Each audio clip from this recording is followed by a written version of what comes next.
Listen to the legend of the Space Viking, aka the God of Thunder, aka Thor Odinson.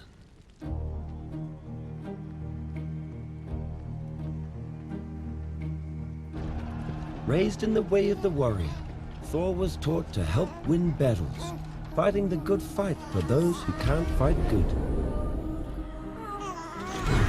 He grew, and he grew, and he grew. He was sensitive like a smile, and his loving nature did not discriminate. He once loved a swashbuckling passionista. Another time, he loved a wolf woman on a woman wolf. But Thor's one true love was an earth woman named Jane Fonda. Oh, wait, no, Jane Foster. But sadly, in the battle for love, Thor lost. Ooh. In fact, he lost a lot of people in those days. His mum, his dad, and that guy, and that guy, and whoever that is, and Heimdall, and his brother again, and again. Poor Thor had to watch his planet explode, and then he said, "What have I done?" It seemed that everything and everyone he loved, he lost, and so he hid his heart behind a big fleshy bod so it could never be broken again. But just because he was done loving didn't mean he was done fighting. He teamed up with the Guardians of the Galaxy and set off on some classic Thor adventures. He got in shape, putting in the hard yards, turning pains into gains, and never skipping leg day. He went from dad bod to god bod, but beneath...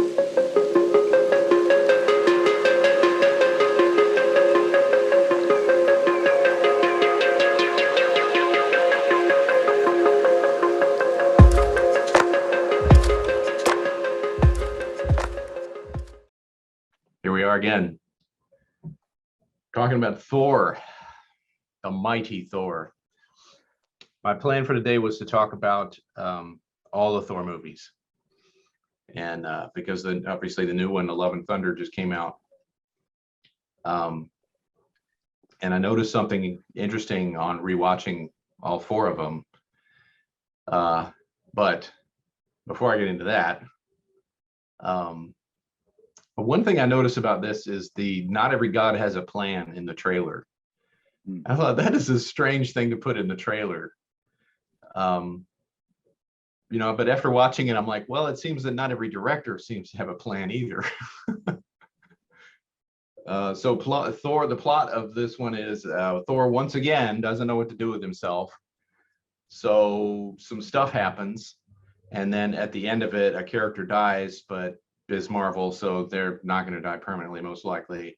And at the end of it, he is Thor. That seems to be the plot here. That's it. I don't want to be too negative, but I guess you could probably tell I didn't care much for it. But there are some great things about it.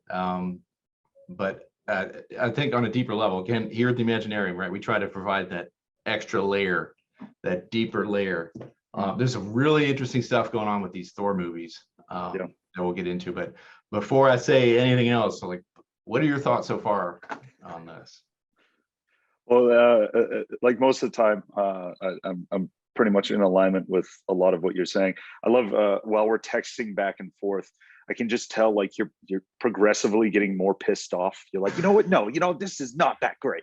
No, but like, no, I thought, yeah, I think the quality really, there, like a lot of these superhero films, I think they have the opportunity to be something good and resonant and interesting.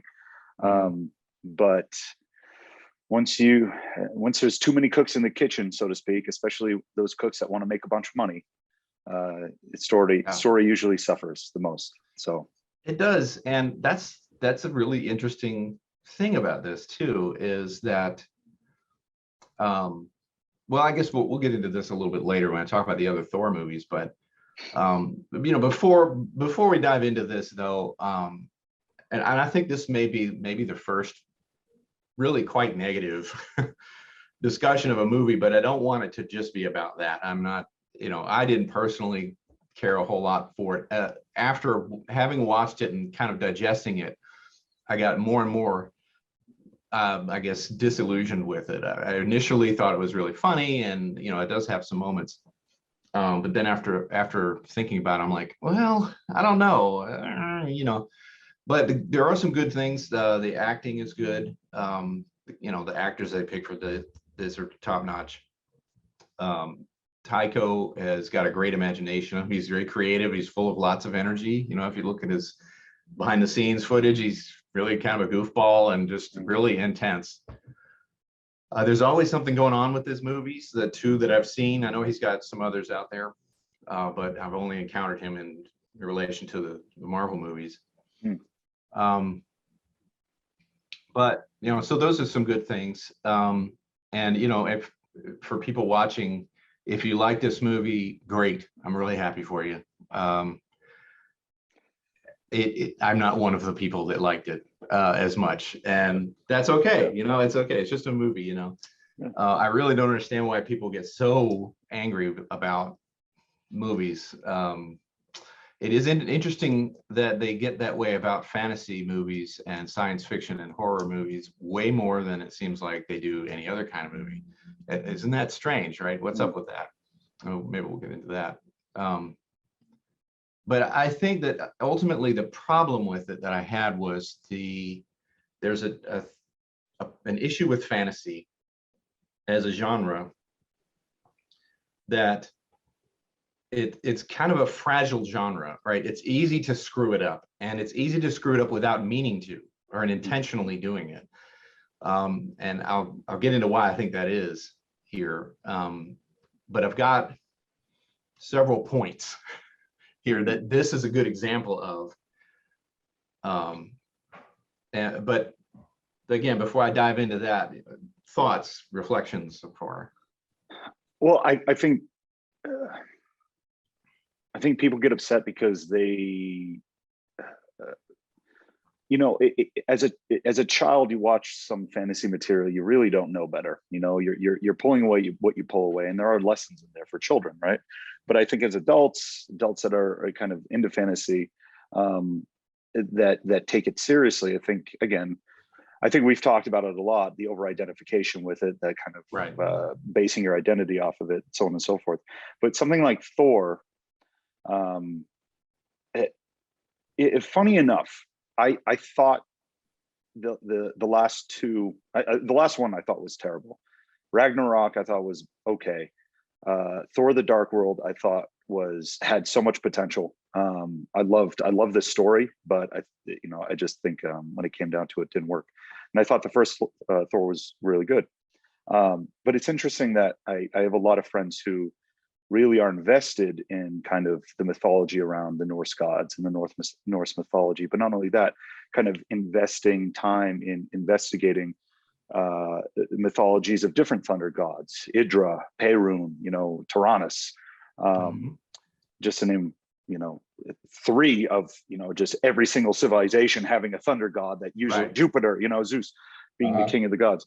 And I don't hear a lot about them complaining the fact that, Disney and Marvel had a tendency to bastardize the character of Thor. That being said, I think it's because they know they've invested time in actually, kind of digging into the source material, the actual stories of Thor, or other thunder gods. But yeah, it's the same thing with Tolkien stuff. If you don't like the Rings of Power, just read Tolkien. Yeah, right. I mean, that's yeah. kind of how I feel about it. And as we've talked about before, I do enjoy the Rings of Power show. They don't make a lot of the mistakes that I'm going to point out here that Waititi does in this one, and in Ragnarok as well. And it's in terms of just with the fantasy elements.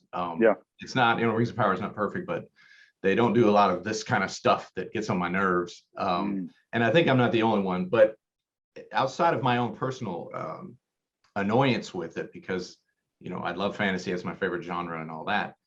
I don't think there's any mystery there, but I've done also a lot of thinking about like what is it about it that's so Yeah. compelling? What is it? How do you do it right? How do you screw it up? And these movies have kind of given me more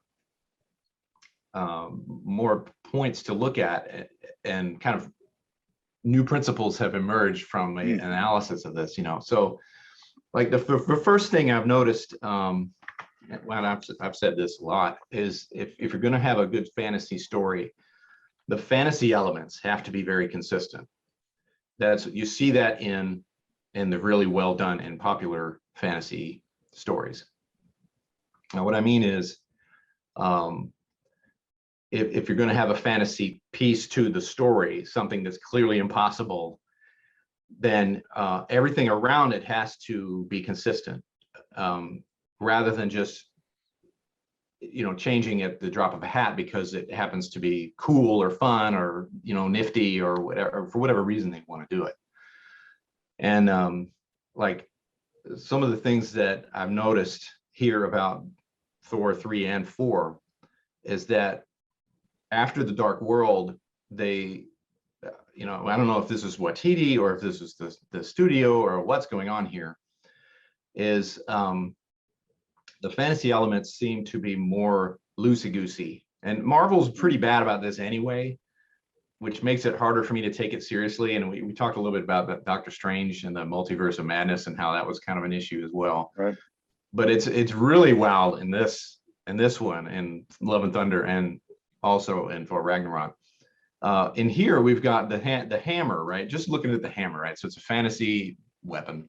It was completely destroyed in the third movie. Now, yes, it was destroyed, but then because of wibbly wobbly timey stuff, they got one anyway for Captain America. Okay, all right. But here it is the one that was destroyed by Hela, and yet it's not really destroyed because now it just sort of comes back together for reasons. I don't know why.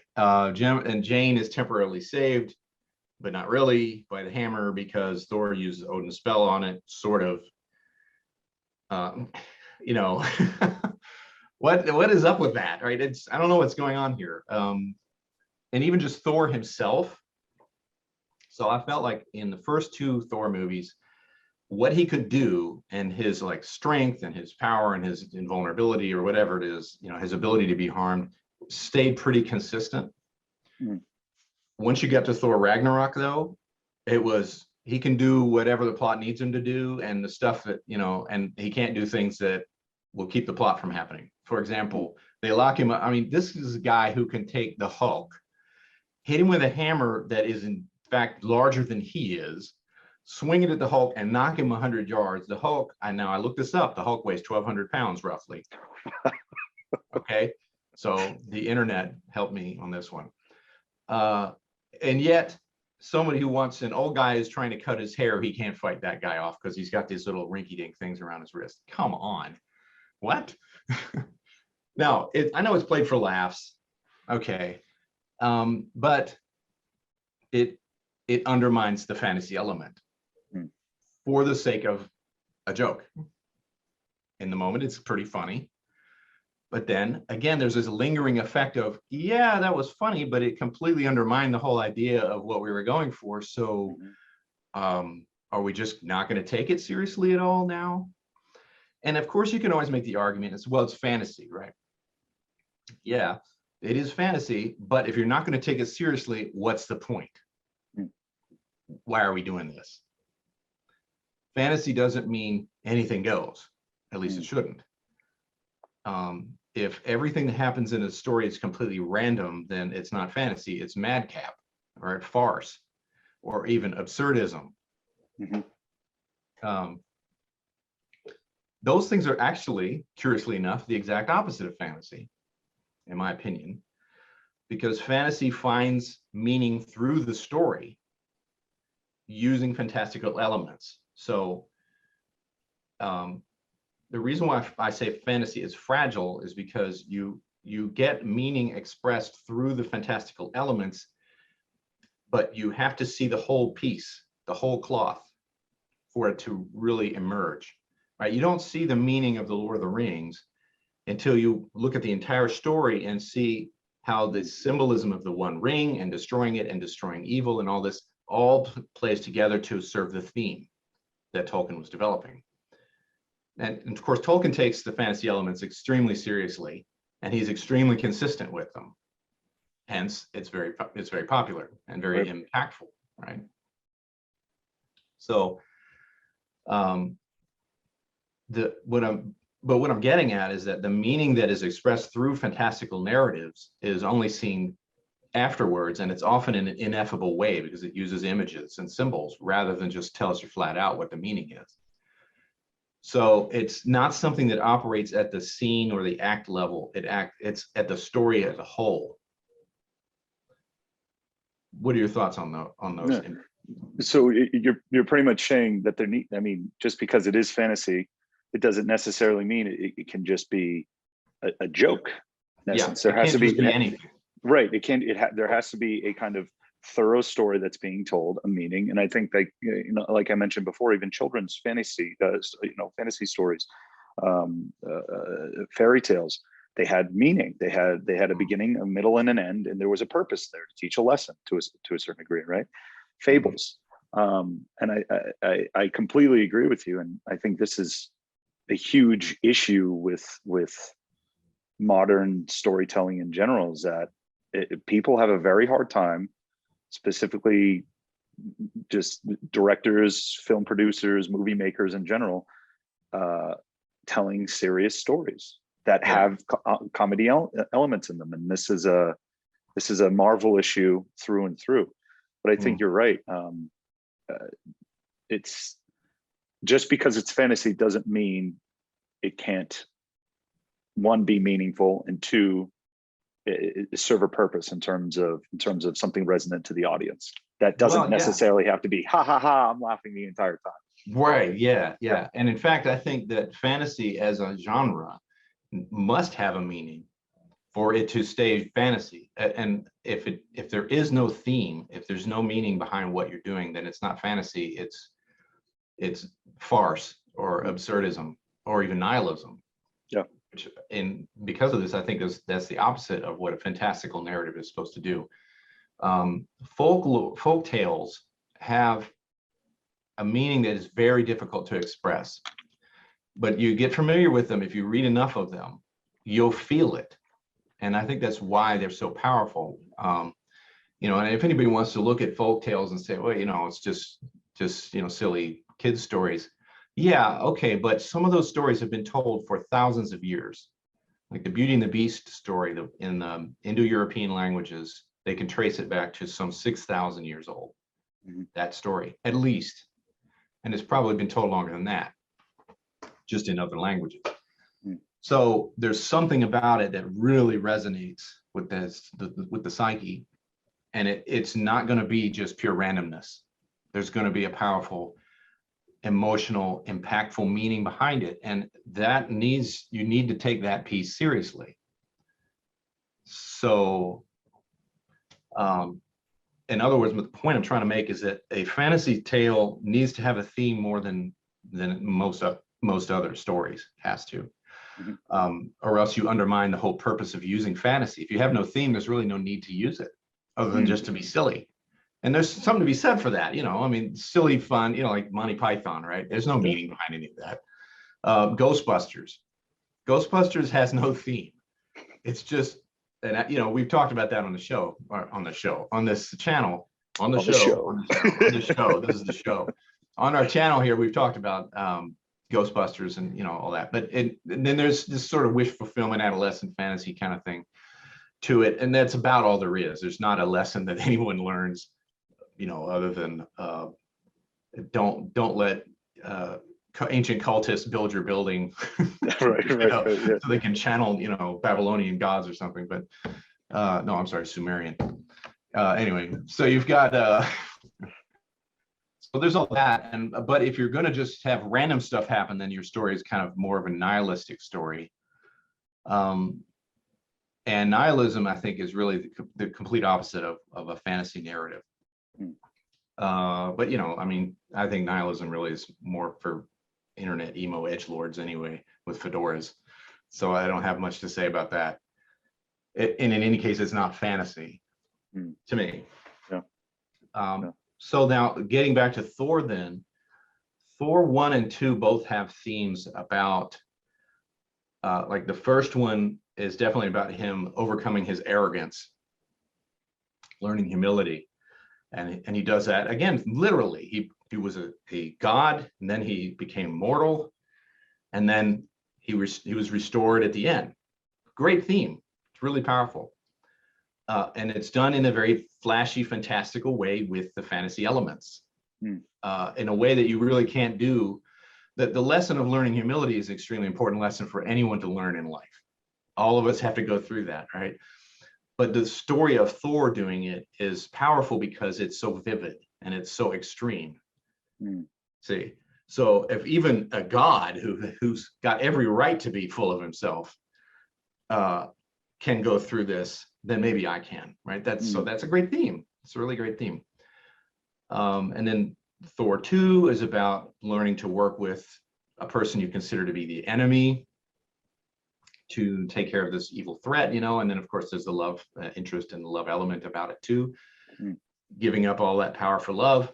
Great stuff.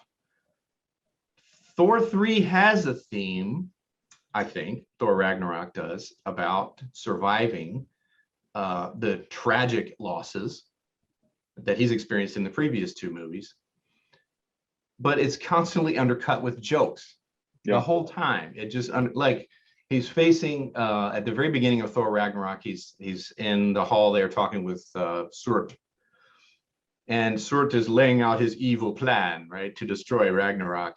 And he's listening to it, and then he kind of shifts around in the chain, right? He's hanging there. He's like, hold on. Okay, it's funny. Okay, I can't deny that. It's funny, but it's funny because it undercuts the scene.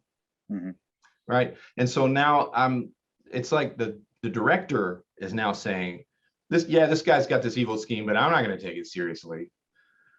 Right. So then why should I? Why should I take it seriously if this guy's going to destroy Asgard? It seems like kind of a serious thing to be concerned about. But Thor's, he's not worried about it. He's just like, yeah, whatever. So, okay. But then it turns out that he brings it about. So that's a cool twist. But, the whole movie is kind of like that. There's all of this potential tragic loss that you could really lean into dramatically. The destruction of your entire world. That's heavy duty stuff, but it goes by and you practically don't even notice. Right? I mean, that was my experience of watching that. At the end of it, I remember all the flashy colors and the funny jokes and everything, but it's like an afterthought. Like, wait a minute, that guy's whole planet was wiped out. That sucks. His father died, basically, just sort of disappeared and said, I'm out, peace. Right. He had to learn how to work with his brother, who was betraying him all the time and all that kind of stuff. And he's got this long lost sister that shows up out of nowhere and just starts laying waste to everybody. And all that stuff is just, it's not taken seriously at all. No. And then at the beginning of Infinity War, his brother's killed, and then the next movie, in Endgame, and I know we weren't gonna, it ties in, but he's again a joke. He's a joke, and I think again there could have been an opportunity to really bring in some level of humanity, creativity to his grief, creativity to his loss, and shows that through a film that you weren't. Well, I shouldn't say as an audience member you're not expecting to see something like that, but to a certain degree you are, right? You're expecting to see some level of like a human process of grief coming through, but they just made it a joke. I think what really undermines, and you get it right at the beginning of Ragnarok when he's going to confront Loki, who's in disguise as Odin, and he's watching this play about the movie prior. And it's like Matt Damon and Chris Hemsworth's brother, like they're doing this play. And right then, exactly what you're getting into. It's a complete satire, it is. I think, it detracts away from. It's like if I were to go through that loss, unfortunately I haven't been, but as an audience member, you could say to yourself, like, I wouldn't act like that. I wouldn't treat that as a joke, But yeah. Well, it's interesting you bring up that scene of the play within a play, Mhm. because it's in Thor Ragnarok, there's at least a purpose to it, because he comes in and there's the irony of we as the audience know that Odin's not really Odin, that it's really Loki, because we just saw that at the end of the last movie. And then there's the irony of the play not really depicting what actually happened in Thor 2 very accurately. It's clearly inflating Loki's role because that's what Loki does, right? And then Thor comes in and he just says, okay, this is a bunch of crap. Then in Thor Love and Thunder, they repeat that gag, only there's no purpose for it in that movie at all, other than to just be funny. Haha, you know, Melissa McCarthy shows up and she's playing that part of Hela. And I'm like, okay, I guess that's kind of funny, but do we need 3-4 minutes of that? I know. There was just no progression of plot or anything like that for that particular scene. It was just there because I'm going to crack a joke. I'm going to, you know, bring that back and make a riff on that joke again. So it's just one more reason not to take anything that happens seriously. There's in Thor 4, there's the whole Korg giving us the backstory, and Thor, and then there's a part where Thor is talking about what's happened to him, and he said, then I lost Loki, and then I lost him again, and then I lost him again, and we're like, ha ha ha, you know, okay, no emotional impact there. We're just going to play it for laughs and be goofy. And you know, again, in the moment, it's funny, but then afterwards, it leaves this bad sort of after effect. And you're like, okay, but that just completely undermines the whole thing. So now part of it is you can't remove the expectation from the experience, like what you want the movie to be with when you watch it. It's really hard to extract those and like independently look at them. And that's part of the issue, is because the Thor's movies started out much more seriously than they are now.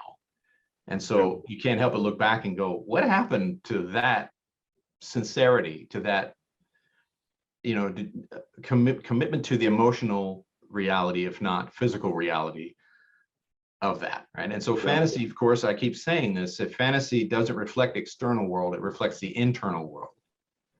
And that's why it has to have a theme for it to land, or else it doesn't end up being meaningful at all. And it just turns into either goofiness or nihilism.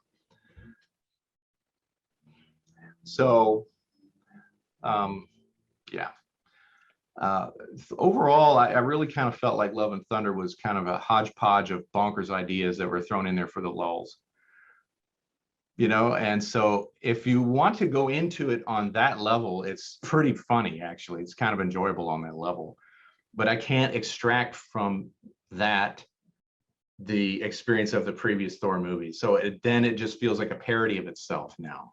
If it had been a story that was just like this, just for the hell of it, with brand new characters, it probably would have actually worked a little bit better for me. You know, but as it stands, it's colorful, energetic, creative, and occasionally funny noise, because it didn't carry any weight or meaning. Well, in that sense, then is it creative, right? Is it actually creative, or is it just? Because I think you're right. I think Taika Waititi is I couldn't help compare him, and I think going into a movie with certain expectations can be both a positive and negative, right? We know what's been done really good before, and we're hoping that this is on par or surpasses that to a certain degree. I couldn't help compare Taika to a lot of what James Gunn has done, because his Guardians of the Galaxy movies in the Marvel universe are my favorites. Aside from the Iron Man trilogy, those were my favorites, just because I thought he did a great job of not only encompassing a great visual eye with an amazing, meaningful story that had really serious elements in it, but was also comedic in nature. But it was endearing and it was meaningful, and there was emotional gravitas there. There was something to close you in. With Taika, I'm watching Thor: Love and Thunder, and I'm like, oh, there's a moment that could have been serious that wasn't. Oh, there's a moment that could have been serious, but it wasn't. Oh, there was a moment. And for the sake of what exactly? And yeah, it just begs the question as to why. It's like, okay, why isn't it why isn't it that we're given a story that has some emotional relevance or resonance and depth? Yeah. And I think it's him. Yeah. I think it's his influence on it. Yeah. And okay, so I actually, I said earlier I hadn't seen any of his other movies, but that's not true. I saw Free Guy, and I loved that movie. I thought it was absolutely hilarious, and it got the serious elements. The few that were in there, they were done with sincerity, and they worked for me. And the rest of it, the random pulling, random crap out of the hat works for that movie because of the premise. Yeah. That you're accepted at the beginning. It's consistent with the premise. Yeah. I'm in a video game, so random weird crap happening out of nowhere actually fits the theme, and I'm okay with it, right? It fits the premise. But here it doesn't do that, and it really speaks to the difficulty of comedy, how hard it is to inject comedy into a story without undermining the story you're trying to tell. And I'm going to say more about that, but I want to have one more thing to say about this piece that we haven't talked about yet, and it's the villain.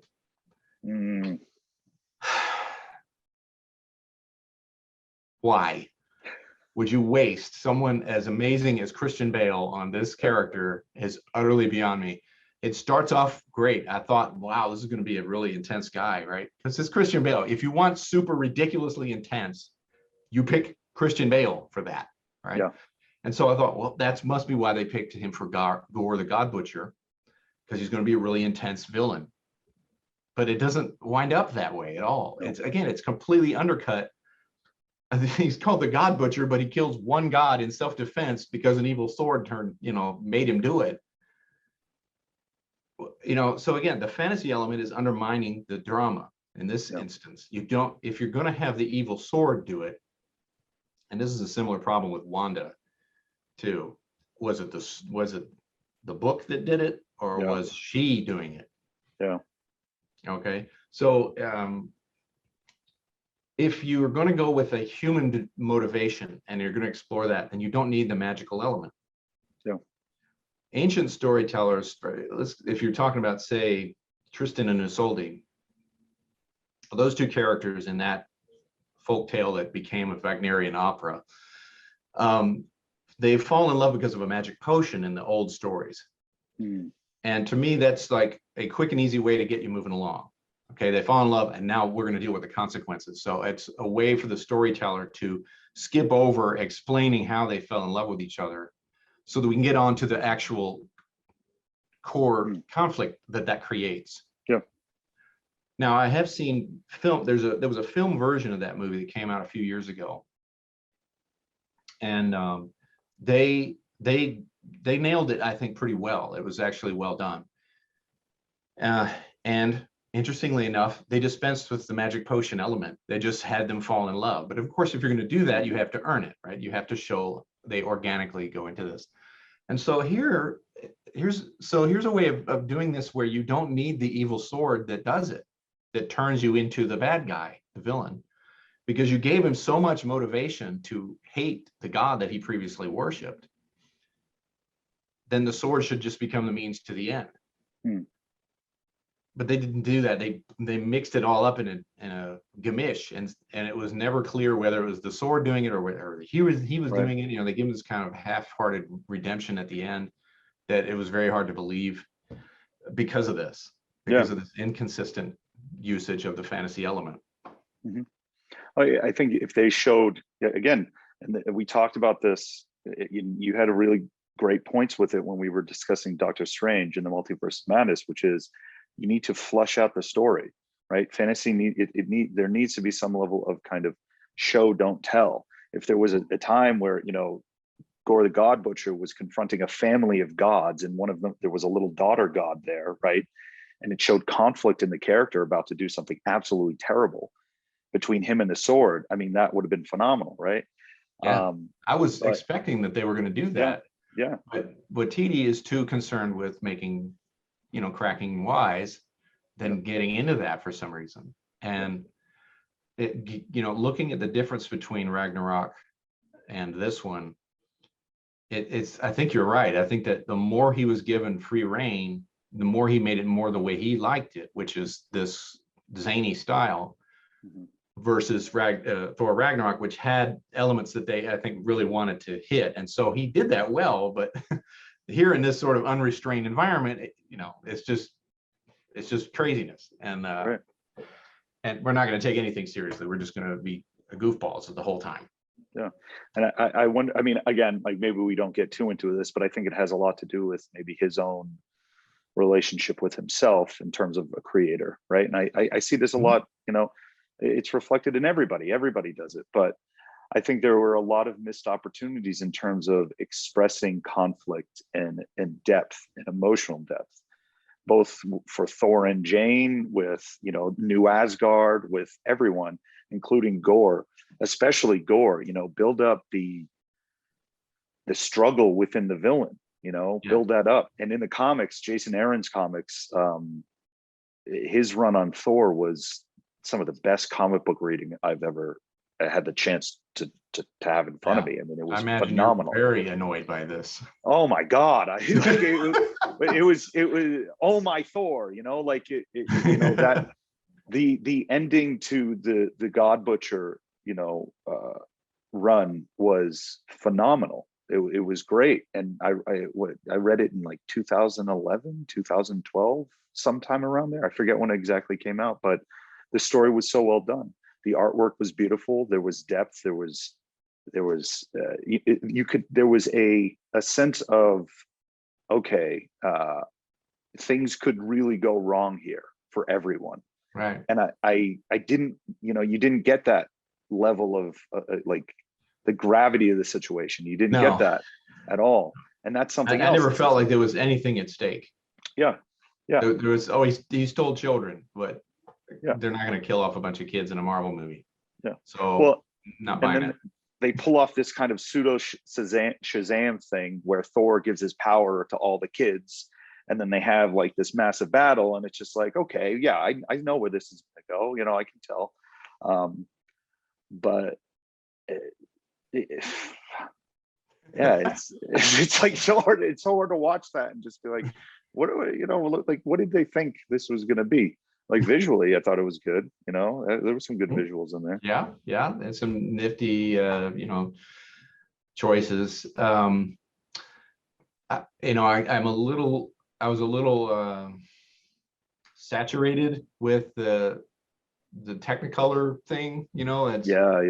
And they kind of did that with the Wonder Woman 1984 as well. And it just seemed like they were just throwing really splashy stuff at the screen, and constantly playing Guns N' Roses music for some bizarre reason. I don't know why. I mean, I like Guns N' Roses for the most part, but I really didn't understand what it had to do with Thor, other than trying to give him an 80s vibe or something, I guess, that isn't in anything else. It just seemed random. Yeah. Maybe I missed something there, but it's not even just 80s music. It's just Guns N' Roses music, right? With Rainbow in the Dark at the very end, in the end credits there. I was like, okay, it's a cool song. But the villain was didn't provide much in the terms of menace, and it was so funny is that there was so much hate heaped on Thor: The Dark World, and a lot of it was because the villain, he's too serious, he's too, and I'm like, if this is the alternative to that, I'll pick Malekith any day. Yeah. And the actor that portrayed him, he played it straight, and it worked for me. I thought it was cool. I really feel like this guy could potentially, maybe a small chance that he could potentially carry out his evil scheme of wiping out the entire universe, which is utterly absurd, but there we go. So the tone is one of the biggest problems with Thor: Love and Thunder for me. The tone, since you're going to undercut the villain, all his god butchering is done off screen and just talked about. We never see anything except for Lady Sif get her arm was cut off. We don't see it happening, but we see the after effects. and then she's promptly forgotten about. Mhm. It's great. Done. I mean, she was kind of dumped on Thor Ragnarok, as just like the Warriors 3, they just all got pitched. I guess, forget those guys. Oh, they all got killed. They all got killed, dead. Yeah. Another weird decision. It kind of reminded me of the decision to wipe out Newt and Hicks in the Alien 3. Yeah. Like these two characters, they had this really interesting dynamic with Ripley, and they're all dead. Yep. We just got Ripley back. Okay, guess we're gonna go from here. Is that the prison planet one? That's the prison planet one. Yeah. Alien 3, which it does have its followers. It's fans, and it's very interesting because there's these movies out there that they have a loyal following, even though they're people that recognize that there's a lot of flaws in them, but they still like it. I used to feel that way about Dune 1984 until the new Dune came along, and it's like, okay, I'm ignoring that other one from now on. I love Toto's soundtrack, like for that movie. Soundtrack, the look, yeah, that really bizarre David Lynch feel. That completely goes overboard sometimes. The boxed out energy shield, like I love. No, I'm not. We're not talking about that. It looked bad even when it came out, and I saw it in the theater, man. Did you? Yeah, I bet. And I'm like, no, that doesn't work. So even at age 13, I'm like, that didn't really work. Anyway, so tone, right? So tone. What is the deal? And I think this is why fantasy has such a tone problem in general. If you're going to write a story about fantasy or tell a fantasy story, you have to get the tone right, or else it doesn't work. And it's because if you take fantasy literally, it's utterly ridiculous. It ignores physics. It does things that are completely impossible. And so it's actually very easy to make fun of it for that very reason. Watching these movies, I was reminded of the old Batman and Robin, Tim Burton, Joel Schumacher series of movies, where it just kind of went further and further down the tube as we went. And it got more and more ridiculous and more jokey and campy as you went. And that's kind of where we're headed here with Thor. It started off as a serious character. Kenneth Branagh, I just love. I love the first one most of all, and I don't think they've been able to top the second one. I actually enjoy a lot, even though the internet hates it. I don't agree with the internet. But Kenneth Branagh knows how to take a story like this, turn it up to 11, and yet still be sincere about it, but recognize also that there's some levity in there too, some lightheartedness. But the serious scenes are serious, so. So if you take fantasy and you say, okay, this is a reflection of the inner world and not the outer world, then it becomes very serious business because it's real. It's really talking about something actually factual about human experience in images and symbols, but it has to be done right for it to work. For example, if I took the Hulk and I said, the reason he turns into a big monster is because it happens anytime he eats bananas, that would not work, right? It doesn't reflect anything internal. No, he turns into a destructive force of nature when he gets angry. Okay, that reflects an internal reality, which is we lose control. When we feel rage, we do things we wish we didn't do later. We regret, we feel stronger, and we're able to fend off things, but isn't there a cost, right? All that's gorgeous stuff, right? It fits perfectly. And that's why the Hulk is such a resonant character. He's been around for so long. It reflects that reality. But what do you think? No, I think you're right. What's the deal? Like, why is the tone so tough to land and to nail? Did you see the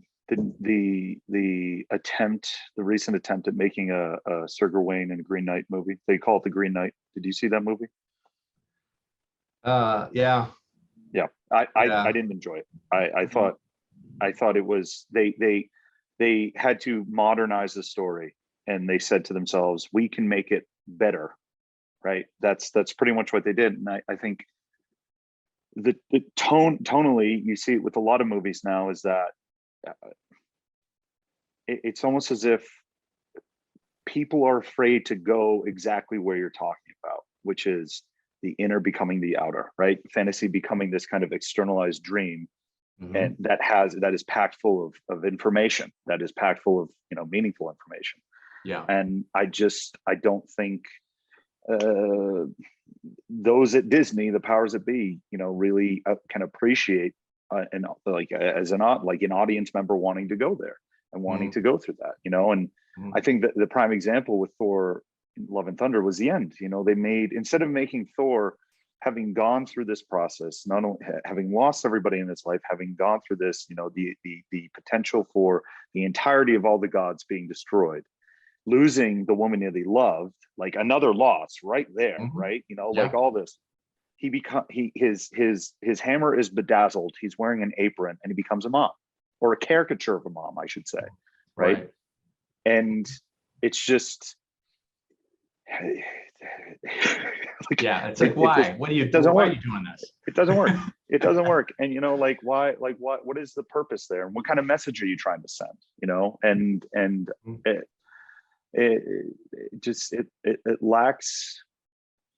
It ends up lacking any type of credibility in it being an actual piece of creative work, in my opinion, when it's just not creative. It's superficial. Yeah.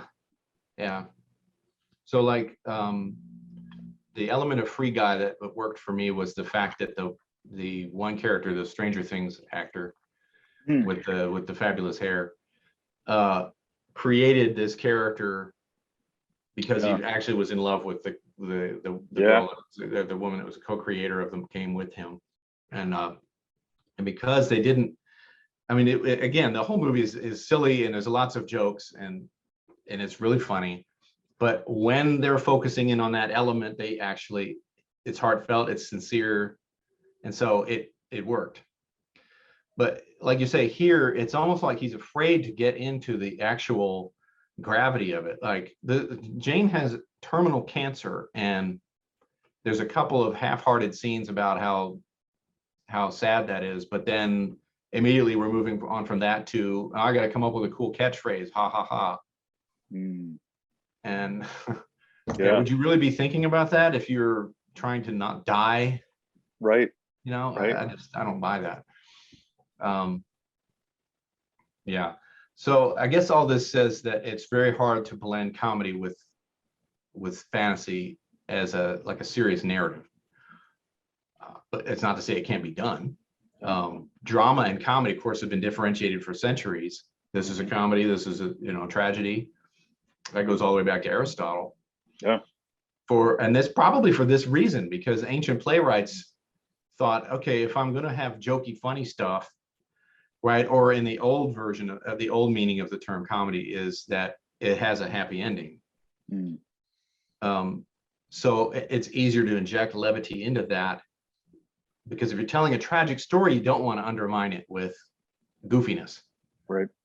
Because then you undercut the tragic element, which is a lot of what happens here. Thor's story is extremely tragic. Yeah. But it's like, how did I get past through four movies and not notice that? Until you think about it and you're like, it's because none of it's taken seriously. Yeah. He lost his mother. He thought he lost his brother. He lost his father. He lost his love of his life. He lost his whole home planet. I mean, give me Zack Snyder any day. Yeah. Right. Batman v Superman was criticized for being too serious and too po-faced and too all that. I'll buy that any day over this. The extended division of that, by the way, is actually very good. That's another conversation. This is a Marvel problem, actually. If you look at, and it seems like it's getting worse, right? So like compare this to the Avengers. Everybody hates Joss Whedon right now, but that movie was able to blend the comedy elements in a way that didn't undermine the story too much. I never really believed that the Earth was going to be destroyed or anything like any of that stuff. But you know, for that moment there where it looks like Iron Man might have sacrificed himself to save New York, that's a pretty good moment, and they don't undercut it with goofy jokes. The first two Thor movies, Captain America, especially the second one, had that really kind of dark energy to it that was, it was, you know, easy to take seriously and get caught up in that drama, even though it's a completely ridiculous story on the surface, right, and at the literal level. But now it seems like the more we go, the more jokey, the more ironic, the more goofy, and the attitude is becoming. Yeah. Right now, I have to say that the Spider-Man one with all the different spider people from the different universes is an exception to that. I thought they did that really well, and it had some fun fantasy elements in it, and there was some fun humor in it, but the humor was not at the expense of the fantasy. It's not. I'm going to tell a joke about how you know, Tobey Maguire's version of the Spider-Man, you know, like, you know, you can just shoot the webs out of your hands, you know. Yeah, right. That was funny, but it's character based, right? It's not. Yeah, I'm going to completely undermine the whole concept of this. Yeah. The way it's done here in Love and Thunder so frequently. Right. I've got a really serious dramatic element, and I'm going to make fun of it at the same time until it's kind of nudge, ironic stance about it. And I'm like, okay, so you're just taking it completely not seriously. I mean, when Peter loses Aunt May, and then at the end when he's fighting Goblin, you know, like, you're like, he might kill this guy. I was like, wondering, he might actually do it, right? And I mean, like, that's again, like, you're there, you're in it, and you're enjoying it, and there's something there to be kind of to take away from. But Love and Thunder, there's really not that much. Right. There wasn't any of those kind of moments where the fantastical elements were reflecting inner dynamics in an authentic way that was compelling and emotionally resonant. I didn't feel any of that here. Well, I imagine differentiation from the other Thor movies, which I thought Thor 3 occasionally would hit, and then the first two even more so. Yeah. Well, imagine if this tone was imprinted onto Avengers Endgame. Like, it wouldn't work at all. Like, half of the civilization is gone, right? Everybody's grieving, and at the end of the film, you know, I am Iron Man snaps his fingers, and then he's dead. And imagine the first thing that they do is they crack a joke, you know, at the funeral. You know, it just it wouldn't work. Or the early parts of the Endgame where they are actually taking it seriously that half of the population is gone, and they explore some of the consequences. What would the world really look like if that happened? And it was worth spending time in that, so that you got a feel for the stakes. And then they had the heroes basically go through a psychotherapeutic exercise of going into their past and encountering characters that they had difficult relationships with in order to save the universe. So that's a reflection of the inner dynamic of, in order for me to live a fuller and a more authentic life, I have to engage with the past and make peace with it, however I can do that. And then I can restore the half of me that's missing. So that all fit great. That's, you know, it was really well done.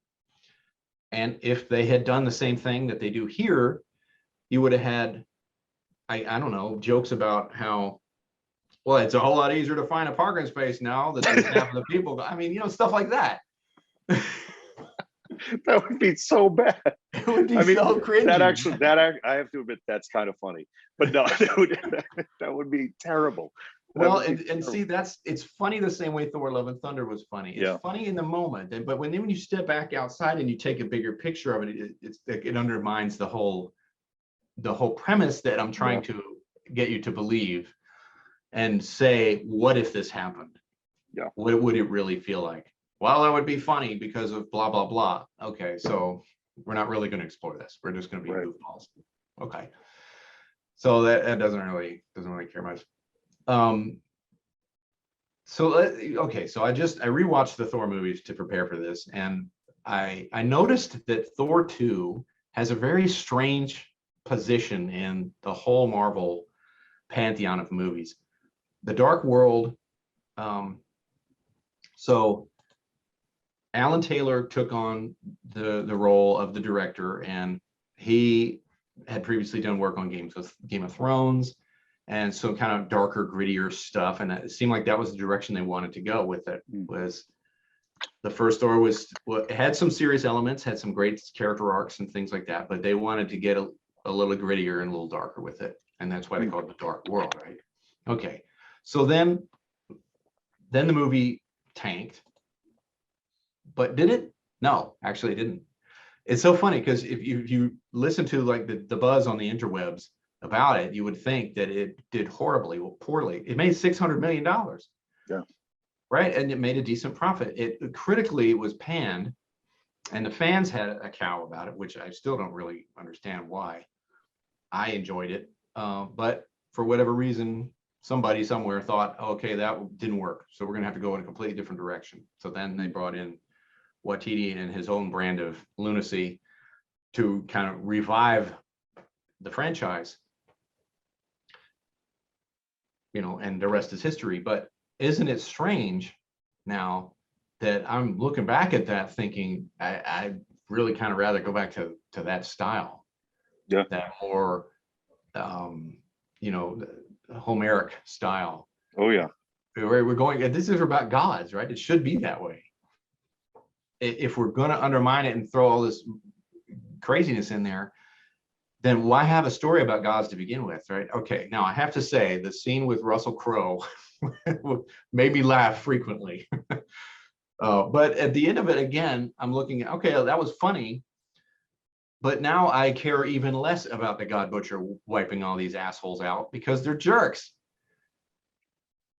Yeah. So it was the comedy undermining the drama and the stakes. Yeah. It wasn't all of a sudden I have less urgency and less stakes. I think I think in terms of like building a story to undermine, like to add in comedy in terms of when you undermined every single character, like that's pretty much what happened in Love and Thunder. It's like, no, it wasn't just one. You undermined the villain, you undermined the hero, you undermined all the people that are around the hero, you undermined all the people over there that they're trying to get help from. Like it really just it made everyone that much more unlikable for me. Yeah. And again, when you just make everybody a joke, that's what happens. It just everybody becomes a joke, and you kind of lose care. Thor in this movie, Thor himself is a big doofus. Yeah. And I really noticed that when I went back to the first two movies, and I thought he's very serious in these other two, and there was a lot of fish out of water comedy in the first one, but it really worked because he was so serious and everyone else around him was like, a modern day kind of, person like, Darcy and him going back and forth was really funny. And you had that classic meme moment of, I like this, drink another. Yeah, right. Yeah. That's great. But then as we've progressed through all these movies and these iterations, he becomes, and my credit goes out to Hemsworth because he's got great comedic timing. But the script is basically going from laughing at the situation that he's in to laughing at him. And now this is a guy who's the god of thunder, the greatest protector of all the realms, and he's a goofball and kind of a bungling, Nimrod. And I'm like, why are we doing this to Thor? Yeah. Why? And I got to wonder, right? So that kind of the last piece of this that I wanted to kind of bring up was why does this happen to these kind of characters? Like in the Batman series we had with the Tim Burton and the Joel Schumacher, it progressed from, this is quasi-serious. I mean, the first Batman was still Tim Burton, right? So there's that. But then it got really silly to the point of we're just making fun of everything now. And, he's got the Batcave credit card and all that kind of stuff. That silly stuff. And then here we've got this, and it's almost like, are they just tired of the idea of superheroes, right? Do they think it's not enough to have a story about a superhero? No, we have to have a superhero and we're going to make fun of it and throw a bunch of jokes in there and ironic nudging, you know, fourth wall kinds of stuff, meta narrative stuff. You know, that's what I'm wondering. Mm. And if so, why is that happening? I don't know. I don't think Marvel is saying to, well, I don't know. Maybe Marvel is saying to themselves, like, we're kind of sick of doing this. But I think that once you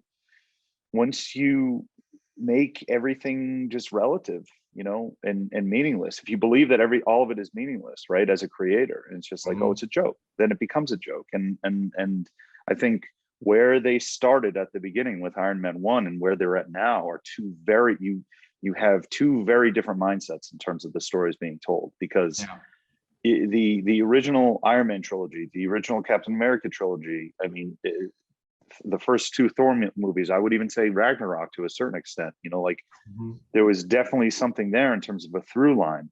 And there was gravity and there was depth and there was comedy, because I think there definitely should be comedy, right? But I think we're at a point now that I think as an organization, they're probably bringing in more people that I think they think it's appealing for audiences to just laugh the entire time.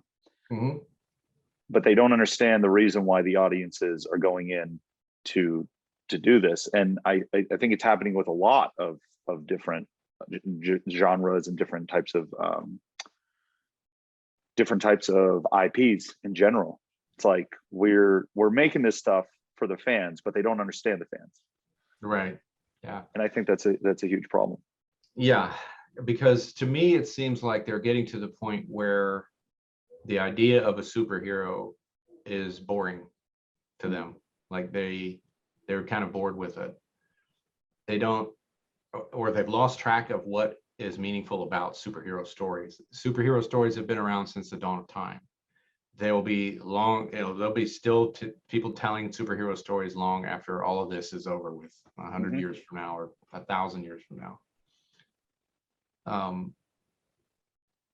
But I have noticed that it seems like we go through these cycles over the decades of, we're going to have these really, you know, impactful, emotional stories about superheroes, and then they're going to become more and more farcical and satirical as they go, as we poke fun at the whole idea of superheroes. And then people get irritated with that or burn out or whatever it is. And then, you know, 5-10 years comes along and somebody comes out with a darker, grittier version of the previous, you know, whatever, however it's done. You know, you can definitely see that with Batman. I was about to say exactly. Exactly. You know, I don't think there's any going back for Batman into just kind of it being a farce. I think we all know now. We're like, oh wow, those terrible like the Joel Schumachers were like, and no offense to Joel Schumacher, because he was just like, listen, they told me to make this movie for toys. He did exactly what he was supposed to do. They wanted him to do. And there's no shame in that. We all saw it firsthand. Right. And again, it's the people at the top of the heap, I think, that are making these decisions. And that's what I'm wondering about is, are we going to just,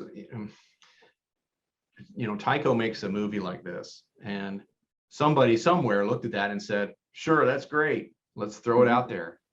Even though it really heavily undermines the whole idea of superheroes and their dramatic challenges and all this kind of jazz. And that's okay. Yeah. Would they have done that 15 years ago? I really don't think so. Nope. No. At that time, they were taking it very seriously. And I just wonder, it seems like after Endgame, they've really kind of lost track of what it is that they're trying to do. Like there's no game plan, it feels like. We open up the doors of the multiverse and now we're just going to go anywhere.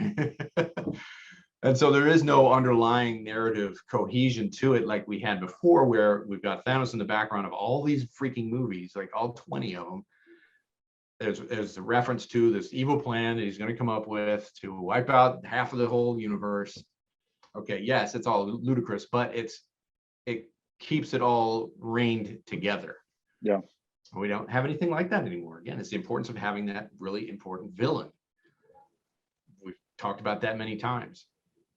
With Dune, once you get past the first novel, you don't really have a clear villain that's just of anything like the caliber of the Baron Harkonnen.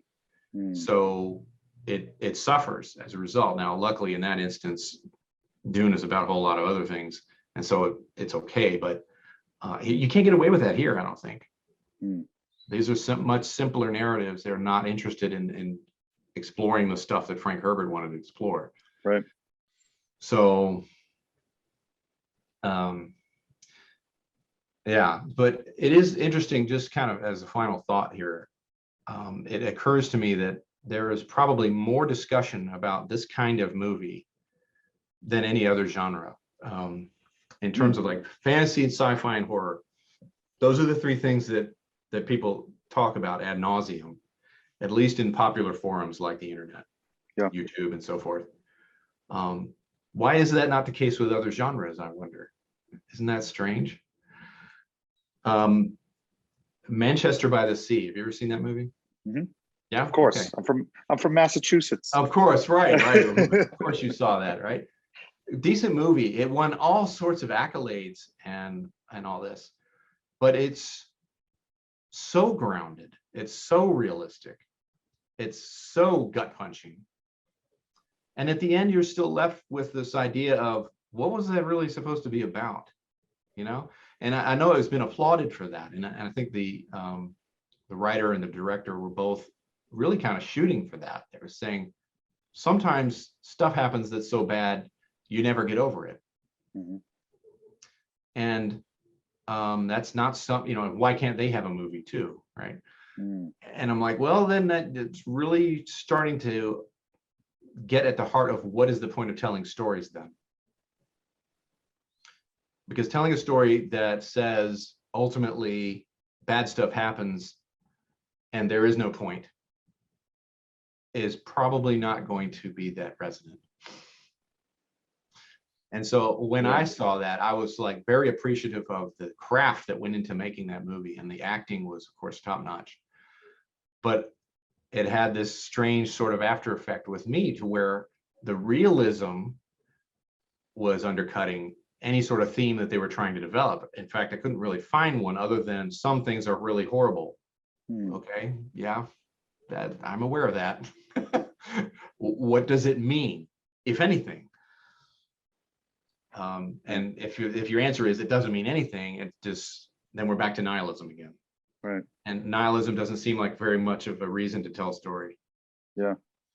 Well, I think the beauty of something creative is that it's not nihilistic. It can't be nihilistic. It has to be a balance of the whether it's fantasy or not, just emotion and you know, and I think whether it's, you know, you have something like Manchester by the Sea or something like Thor, Love and Thunder, both on opposite sides of that pendulum, like swinging, but both just meaningless, you know, and yeah, I think that's the biggest issue. But I would say that we're probably more in a time right now where movies are just going to be pumped out as these kind of uber shiny, positivistic, just ha fun fest, regardless of what it is, you know. And I mean, look, you title a movie Thor Ragnarok and 80% of it is jokes. Ragnarok that's the end of everything. Like that's not a joke. And you got a guy that directed a movie about funny vampires to do it, which, don't get me wrong, What We Do in the Shadows is phenomenal. It's like, I love that movie, but stay in your lane, like to a certain extent, or you know, stretch those creative muscles a little bit. Yeah, play to your strengths. If his strength is in that kind of bonkers kind of movie, great. And I mean, he's clearly good at it. Or do something you're uncomfortable with and do something that you're not good at, right? And move, you know, like try to figure it out, like make something dramatic, be okay with there being tears and drama and seriousness, you know. But like George Miller, for example. That guy can do all sorts of things. Right. Yeah. I look at it, it's like the difference between Joss Whedon's Justice League and then Zack Snyder's. Mm. You know, like two completely different movies. Yeah. One is trying to be Avengers, you know, light, Yeah. and the other one is actually trying to be a Justice League movie. Yeah. But And that one, of course, I've done a video on that yeah, here on this channel, and the Snyder cut is so much better, but it's because the humor is there, but it's not at the expense of the stakes or the goal or right. any of that stuff. That they leave that untouched. Mhm. And they also don't wind up making fun of the characters either at the expense of the characters, like having Flash land on Wonder Woman. Right. Yeah. No, Like, come on, so dude. Cringe. Come on. Yeah. In fact, I think I remember hearing that Gal Gadot refused to do that, so they had someone else in the costume. And like, if Wonder Woman herself is Doesn't telling you want to she do it, refuses yeah. to do this, that's probably not a good idea, Yeah. sir. Yeah. But then about how much of that was Whedon and how much of that is him doing what he was told to do, Yeah. Like, it's like the Schumacher situation. Yeah. Now, as I understand, Whedon has come under fire for being a complete jerk on set, but those guys are under a lot of pressure. Not that it excuses it, but is he the only one who's ever been a jerk on it? No, I seriously doubt it. Look at Christian Bale, right? Remember that whole Terminator rant that wound up on the internet going crazy? But they're all human beings. They're all human beings. Indeed. So I guess ultimately our assessment is why. Yeah. Right. So I'm going to rank this movie at 3 whys out of 10 questions. Three? You're giving it 3? I have to be I have to be the negative one again. You still have to be the neg. Oh, it's even lower for you. I'm giving that like a 2. I'll give it 2.5 whys. 2. Okay, we're not too far off. Let's make our own movie. I think that's what we should do. We'll write our own script. I think that's a good idea. Yeah. Let's do it. Yeah. All right. All right, gang. Dr. That's G. what I got. Thank you very much, sir. Until next time. Bye, guys. Bye. See ya. Bye.